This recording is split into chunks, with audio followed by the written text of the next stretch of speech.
On Monday, January 2nd, Venus enters Aquarius. In the young masculine domain of Saturn, love is experimental, idealistic, and a bit detached. We love humanity, but we may not like, certain individuals with their flaws and imperfections. Let's go for a closer look and break this transit down for all 12 signs.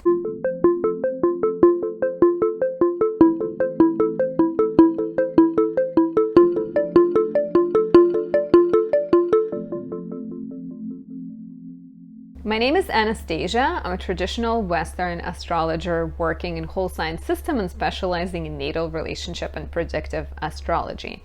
If you'd like to work with me, there are links down below. And if you're new to my channel, please subscribe and support me by leaving a like or a comment. Any interactions I have with you helps my channel grow, helps me bring more content your way, and just overall uplifting. And it's nice to know that you appreciate the content I bring you. Before we dive in, I am currently writing 2023 horoscopes. You can get $23 off the live reading with me, link down there, or you can get a recorded horoscope with a PDF that includes specific additional transits that I'm not going to cover in a video, and that is cheaper, $149. You can also subscribe to monthly horoscopes, which are written down and emailed to you at the start of every month and have all kind of like personal important transits as well as larger transits, and it's good to follow along as the month progresses. You can find that on my website, and it's anastasiadasastrology.com. There is a subscription tab. And finally, I have been working with the transits and the skies and choosing specifically benevolent, happy moments to capture and to create tangible things that you can, hold and smell and breathe in. And those are specifically candles and oils. Right now, I have items for Jupiter, for Venus, and for Mercury. Especially helpful if you have those three planets in more challenging conditions, like Venus in Aries, Scorpio, or Virgo, Jupiter in Virgo, Gemini, or Capricorn, and Mercury in Pisces or Sagittarius. When the planets are placed in those signs, their abundance and their goodness is harder to access. It's not impossible, but you may struggle with them a little bit more. So check out my website, anastasiadasastrology.com, shop tab to get yours. And especially good with Mercury retrograde right now, starting on December 29th until January 18th. Having a Mercury candle or oil can be helpful to alleviate some of the frustrations that usually come with the retrograde. So Venus goes into Aquarius on January 2nd, and it stays there for approximately 3 weeks until January 26th. The energy in the beginning of this transit is pretty nice. I like the January 3rd into the 5th, or even starting, it enters Aquarius later on January 2nd. So late January 2nd, January 3rd, 4th, 5th is lovely because Venus sextiles Jupiter. Good luck to relationships and to your creative projects. Then around January 8th, 10th, Venus trines Mars, and this is very good for leadership, good for getting people to support your work, getting people on your side. There may be some more challenges from January 14th until the 22nd because Venus will be squaring Uranus, bringing shakeups and tensions to relationships. Not impossible, but perhaps more difficult time. And then you'll get a reality check when Venus conjoins Saturn on the 22nd. So Venus conjunct Saturn can always be great because it could be the moment of maturity and solidification and commitment in a relationship, but it can also be difficult because it tends to be more melancholic and sad and depressing a little bit. But it depends on how you look at Saturn, right? Like Saturn can be your friend. It's not always negative. So let me know if you have this placement in the comments below. I'm curious if you resonate with the description I'm about to give it, and how has it been for you. So whenever Venus is placed in any sign that she doesn't rule, and that includes Taurus and Libra, she has to behave in accordance to the nature of the sign and the planet that rules the sign she's placed in. Venus is the planet of love, friendship, harmony, beauty, things we like, right? Things that make the day good. And in Aquarius, she's in the home of Saturn. It is the young Saturn, so it's a more masculine, loud, visible, kind of outgoing Saturn, but it's still Saturn. She still has to deal with the question of structures and laws and rules and boundaries. Even if this is the Saturn that wants to break the boundaries and innovate, there's still a desire to redo things and create kind of maybe new structures, but redefine them, rewrite them. Aquarius is a masculine sign. It's a fixed sign and it's an air sign. So because it's an air sign, we can expect relationships to become more airy, right? So we're like more friendly, we're more social, we're more charming, we kind of seek other people. We may be a bit detached, I think, always, right? Like we're very rational and very intellectual, and we tend to maybe think about our relationships objectively or more objectively from a Saturnian perspective, like, versus be too emotionally tangled up in our feelings. So we tend to relate on a mental level, and we seek people, we're drawn to people who reflect that, people who are quite intelligent and have a lot to offer in conversation. Might be the time when we become more playful and experimental when it comes to who we date.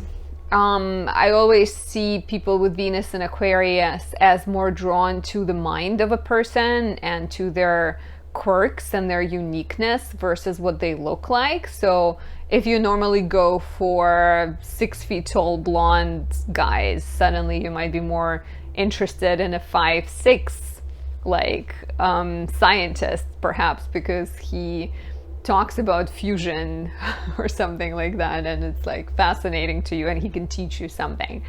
So we're more experimental, we're more progressive, sexually more open-minded, looking for a partner who can be a friend, right? Not just someone who is good looking. So intellectual and someone who can be a friend.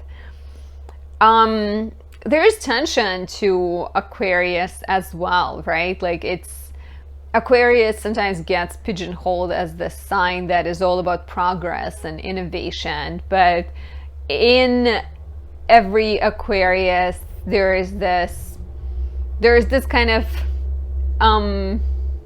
stubbornness and idealism when it comes to what they want for the future. So like, it's not innovation for the sake of innovation. It's innovation to bring forward the vision that Aquarius has. So there's fixity of Saturn, right? Like we're not just breaking up walls so everyone is free. Well, maybe there's some Aquarians out there that just want everyone to be free, but even if they want everyone to be free, there's going to be like very fixed view of reality. And sometimes that's like the problem or their downfall, right? Because they may be too attached to their view of the vision. And it could be, there's two ways this plays out. Sometimes people may be looking at the future and thinking that we need to bring forward a better future. Sometimes they can be looking at the past and thinking that the past was greater. So that there's tension. There's always tension in every Aquarian. Like, they're social, but they're loners, they're outcasts, they love the future, but they also think maybe they also appreciate like classical music, right? They might like tech, but they also like classical music. They love different styles. They're kind of like, there's like a study of contradictions. And sometimes they, that tension shows up in their relationships where they want freedom, but they also want structures. Like it's very much like we are in an open relationship, but look at the rules that there are, or if you are in a monogamous relationship, there will need to be some element of freedom. I also heard Venus in Aquarius be compared by one of my clients, be compared to a cat. So there's like, you know, energy of I'll come to you when I deem it right. So a little bit of that. And I think another thing too, when Venus is in Aquarius, we may be more interested in social pursuits, perhaps even meeting people at social gatherings or at like volunteering. There is love for humanity, but there's always tension in every single Aquarius. There's always like, I like humanity, but I don't like people, right? So even there's an element of like, kind of brightness and darkness, or, you know, one side and the other. Watch out for being too fixed in your views, too kind of like stubborn. Watch out for disappearing, running away from emotion, right? Try to like have emotions, don't escape them, because it's interesting. We are, you know, we're in a Capricorn season and Venus goes into Aquarius. We're gonna have a full moon in Cancer on the 6th of January, so there's going to be some floodgates and feelings around that time. But overall, it could be a very rational time, very like Saturnian time. So make sure you're not shying away from deep displays of affection or deep feelings, and not just being too in your head all the time. Some of the people with these placements with Venus and Aquarius natally are Oprah Winfrey, Ellen DeGeneres, Quentin Tarantino, Elton John, all very unique people, all people that have, you know, strong ideas, strong opinions about something, quite idealistic. I can say you can probably call many of them. Yeah. And now let's break it down for 12 rising signs and see where you can expect the blessings of Venus. For Aries rising, Venus goes into your 11th house, and there is lovely energy for going out, meeting new people, joining new groups of people, perhaps becoming a leader, becoming a spokesperson for someone. If it's like, I mean, it doesn't have to be beauty related, but it could be beauty related. It could be like women related, speaking about politically related as well, right? Maybe it's a females' rights organization that you join in and you make some exciting friendships. You're definitely looking for people who feel the same way as you, and you may meet someone romantically through your friend circle or through like going out and doing things in the community. Venus in the 11th is also quite nice for finding fans and finding people who can support your work. Like if you're looking for mentor, if you're looking for connections in your network, this could be a good time. For Taurus rising, Venus enters the 10th house, blessing you with more charm in the professional context. You sort of have this like lively, light, youthful, young energy. There might be new ideas. There might be a strong desire to enjoy the work that you're doing, and maybe bring some kind of creativity to the work that you're doing. Perhaps you start editing videos for the company you work for, or you take up painting and you design your website or something like that. This could be a great time for adding some kind of creative spin to the work that you've been doing before. And like I said, you know, good relationships with bosses, good dynamics when it comes to your projects, and more appreciation, more validation and recognition. For Gemini rising, Venus will be traveling through the 9th house, and 9th house is the place of travel, education, philosophy, religion, foreign people, publishing, and legal matters. A lot of things. So you can expect Venus to help those areas. Like if you are waiting for a legal document, like you're waiting on a visa, maybe you get it. Or maybe if you've been trying to publish your work, this could be a lovely time with Venus in your 9th house to add final touches and bring beauty to your work or your writing. A desire to travel might show up, if not already, right? Like there might be, you might find a lot of joy between January 2nd and 26th in traveling, and even meeting or working with people who are somehow different than you. Dating someone foreign or meeting someone while traveling is also a high possibility here.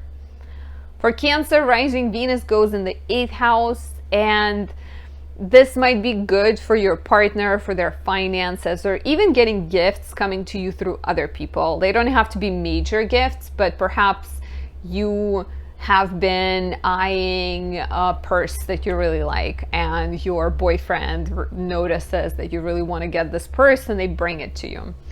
Your partner's finances might improve. They might be getting a bonus, or they might be getting some kind of recognition, and then they're like also more generous with you, so you're benefiting through them getting good fortune of Venus. This could also be a good time to work in collaboration with someone else on a creative project or something that you're struggling to figure out solo, because when you're working with others, there may be more ease and flow, and it's like better to understand things when you're collaborating with someone else. For Leo rising, Venus goes into the 7th house, and this is exciting. 7th house represents romance and partnerships. So Venus in the 7th house is really good for creating harmony and joy in your relationships. You are more smooth, you're more diplomatic, you're better at expressing your desires. Your partner might be feeling the good fortune of Venus as well. So I think a lovely time to date, a lovely time to commit to a relationship, or to make some kind of steps to grow the relationship and move it forward in the new direction. If you're single, you might start going on dates, or you might meet someone around this time. And if you are in an existing relationship, like I said, the relationship can grow. This is also a good possibility, or there's a good potential for business development, because 7th house is also business, represents business partnerships and contracts. So even though Mercury is retrograde until the 18th, there could be good opportunities coming your way right now that maybe you are reviewing and thinking about. For Virgo rising, Venus enters the 6th house, and Venus in the 6th house can make your work life easier, can make it more chill. Maybe you are enjoying it a little bit more. Maybe you're feeling better saying no or later to some things. If there's been any difficulties with colleagues, Venus in the 6th house can definitely smooth them over or improve your relationships with your co-workers and colleagues. Dating someone at work is also a possibility, or just having more, maybe you're getting together with friends and your partner is coming over, like getting together with co-workers and your partner is coming and joining you guys. So dating someone from work, or just spending a lot of time blending your work and romantic life together is also a possibility. And Venus in the 6th is interesting because, like, you're not necessarily super stern when it comes to your health, but you still might be health conscious. And if you start working out right now, you might want to do things that are more enjoyable. So I can see dancing here as a means to keep the pounds off, if that's something you're interested in. For Libra rising, Venus goes into the house she rejoices in. Venus enters the 5th house, and this could be beneficial for your romantic relationship. You become more fun, you become more experimental, more adventurous, more willing to go out and see new things, do new dates, kind of new dating things. So if you're single, maybe you suddenly get excited about spicing up your love life.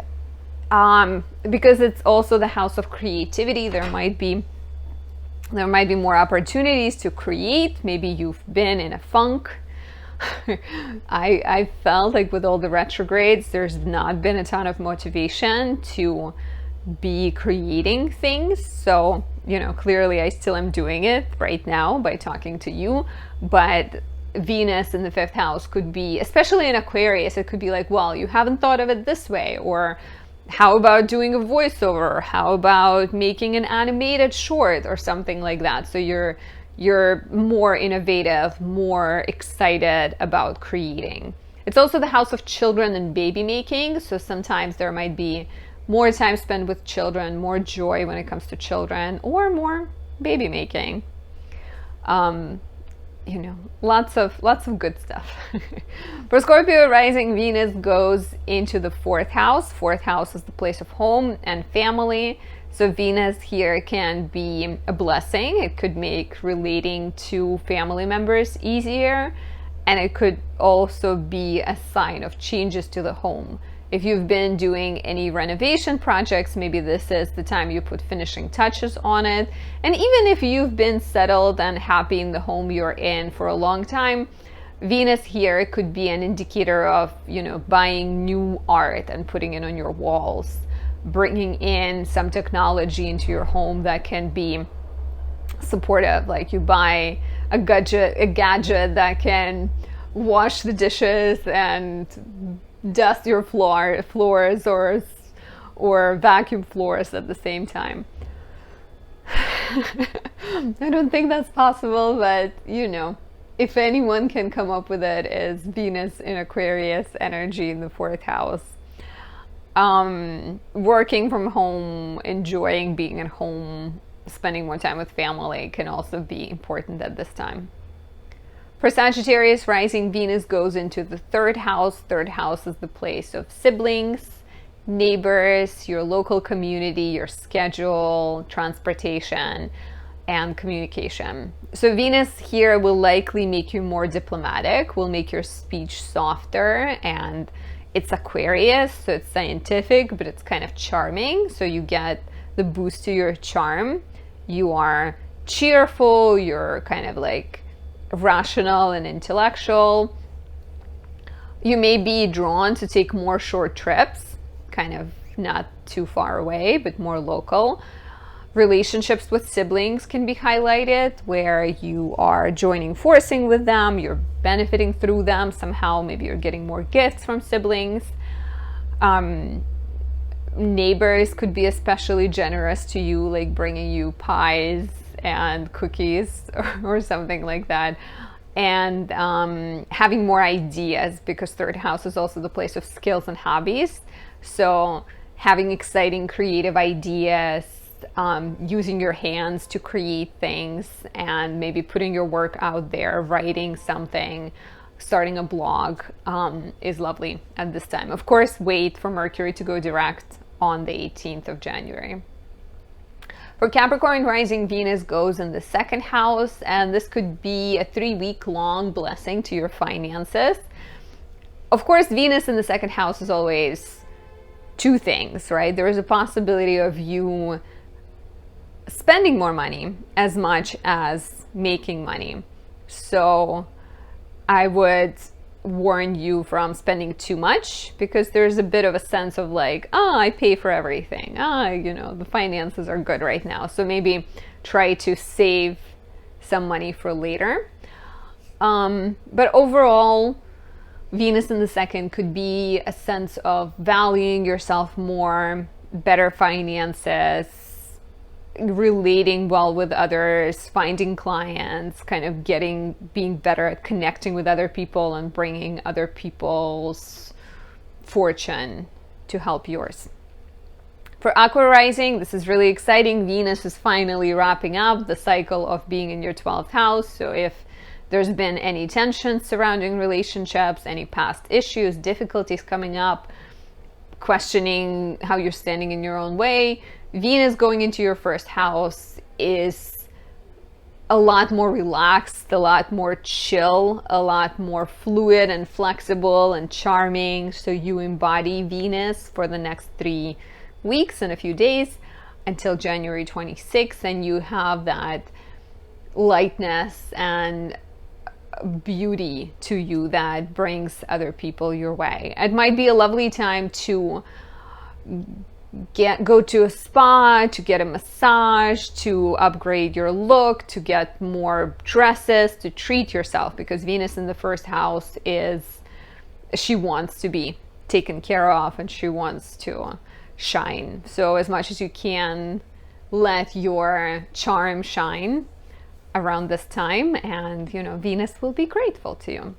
Finally, for Pisces rising, Venus goes into the 12th house, and 12th house is the place of mysteries. It's the place of spirituality and healing and kind of quiet time. So your relationship moves behind closed doors. Likely, if things are going on, you're choosing to stay in a lot more. I mean, duh, it's January, right? Not a lot going on in January, so it's easier to stay indoors. If you're single, this might be a time when you're just sort of gathering resources before the next round, the next level of your relationship or of your love life. And Venus goes into Pisces next, and she will be in your first house, so you have a lot to look forward to. But first, you may need to do some cleansing. You may need to do some, just maybe sleep more, go travel with your partner, do some yoga, do some spiritual work, try to release any of the past exes or self-defeating tendencies. Watch out for getting in relationships that are not good for you, and choose your inner well-being and your good mental health. So this is it. That's all I have. Enjoy Venus in Aquarius, and I hope your year is off to a great start. And I hope we all have a lovely January and 2023. Let's just aim really high. I'll talk to you soon. Bye.